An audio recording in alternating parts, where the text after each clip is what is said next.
I think Trump is a master of getting the other guy to blink. I don't know him as well. I mean, look, I'm a foreigner, and I know from the Canadian point of view, he's put terror in the political class in Canada. By the way, I think that's boosted the fortunes of Canada's Liberal Party, which is not something I think Trump wants for the long term. But look, there's a volatility about him, and you can see the countries that want to mitigate that. Taiwan, Israel, a lot of countries are saying, we don't need to, we know how the story can end, let's just fix it right now. I don't know, I'm hopeful. I'm hopeful that he knows what he's doing because it's pretty radical. I take a pretty, a pretty strong opinion on the fact this is the only way to get everybody to the negotiating table. And he needed to do this in order to, make America a lot better than it was. You as a Canadian, and Ezra knows this firsthand, every industry in Canada is controlled by an oligopoly of a sort. You have the telcos, there's only a few of them. You have the banks, they'll make the argument, oh, the U.S. banks are there. You walk down the street, there is no retail U.S. banks. They're like Schedule 2 or Schedule B banks. They're not part of the big five that are out in Canada. But the Canadian banks are all over here. You see TD, you see BMO, you see Scotia, you see RBC. They're all in the United States. But the U.S. banks are not. If you're in the retail crowd in Canada, you're not going to be getting a debit card from any of those U.S. banks in Canada. And then you have the dairy industry, Saputo's all over the United States. They're nowhere. You don't see any U.S. milk companies or cheese companies coming to Canada. I think Canadians don't see that. They don't understand that. And in order to drive everybody to the negotiating table, you have to do what Trump did. I think it's brilliant. I think it's the right move. I think if you're in the interest of America, that's the right move. You want to make a better deal with every single country out there because markets like Canada are closed to a very large extent, from telcos to media to banking. There's no healthcare system that's owned by the government.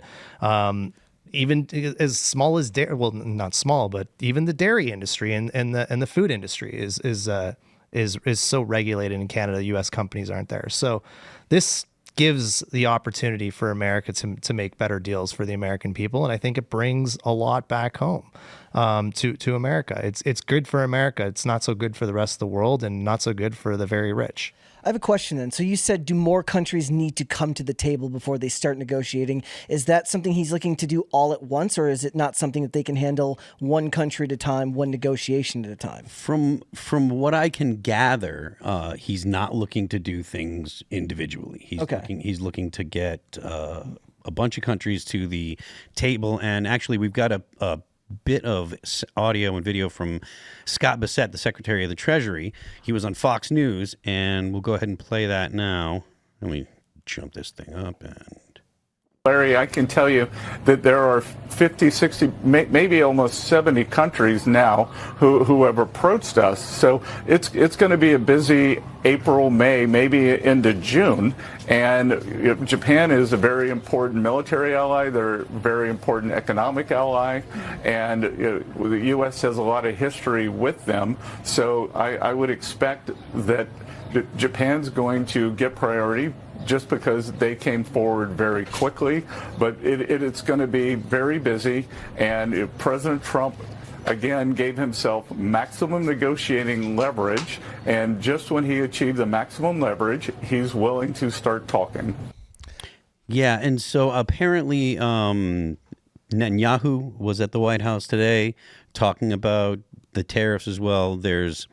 I believe they've decided that they're going to go 0 for 0, but I don't get the sense that they're looking to do it piecemeal. I think that because of the U.S. relationship with Israel, they typically have a very close relationship. So I think because of that, they might have made an exception for Israel. They make exceptions for Israel all the time. So I don't think that that's representative of how the Trump administration wants to act more broadly.